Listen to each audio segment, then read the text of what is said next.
s'agit à l'origine d'un groupe de 55 réfugiés. Maintenant, on n'est plus que 28. Certains donc, ont réussi à s'éclipser d'un côté ou de l'autre de la frontière et qui sont bloqués depuis le 14 avril 2017 à la frontière entre le Maroc et l'Algérie au niveau de Figuig, là-bas, dans l'oasis de Figuig. Et puis, ils sont restés bloqués là-bas dans des conditions de vie très difficiles parce que c'est une zone désertique.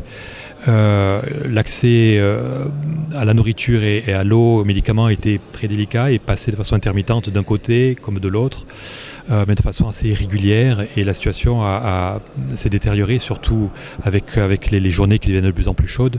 C'est une zone qui est très aride avec, vous avez vu certainement les photos, avec des serpents, des scorpions et puis beaucoup d'enfants qui étaient dans des conditions très difficiles. À partir de là, il y a eu un dialogue de la part du HCR avec les autorités des deux pays.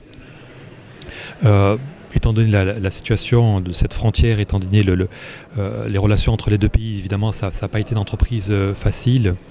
Donc ça a pris beaucoup de temps. Finalement, je crois qu'on a ici au Maroc, puis aussi à Genève, on a eu des discussions constructives avec les autorités marocaines, et finalement la décision est venue. Après, j'imagine, un processus de consultation. Ce sont des dossiers qui sont assez complexes. Un processus de consultation au sein des institutions marocaines et une décision au plus haut niveau qui est venue de la part du Maroc d'être ce pays qui, courageusement, prend sur lui de sortir de la crise humanitaire et d'offrir une solution. Donc on est très soulagé, et évidemment on est très reconnaissant envers Sa Majesté le Roi Mohamed VI pour cette décision qui est intervenue hier, le 20 juin, qui est traditionnellement maintenant la journée internationale des réfugiés, où on célèbre le courage et la résilience des réfugiés, mais aussi on rend hommage à l'accueil et à l'hospitalité des populations et des communautés d'accueil de par le monde qui accueillent ces personnes déplacées de force. Alors la première action avec nos collègues du CNDH, c'est d'abord la réception. Ces personnes sont un peu déboussolées, évidemment, après 2 mois dans une zone aride et désertique. Et puis ce soir, on va les placer dans un logement avec un repas et puis tout ce qu'il faut pour qu'ils puissent prendre soin d'eux. Le savon et tout l'équipement d'hygiène.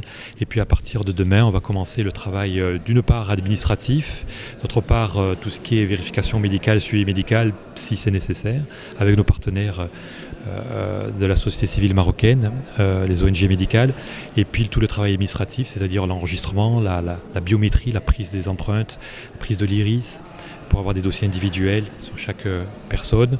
Et ensuite, on va travailler sur la question des solutions. C'est-à-dire, pour certains, ceux qui ont de la famille ici au Maroc, des parents proches, la possibilité de rester ici au titre de l'unité de famille. Pour d'autres, ce sera peut-être des solutions durables dans d'autres pays, notamment certains pays européens qui ont accepté de les recevoir au titre aussi de l'unité de famille.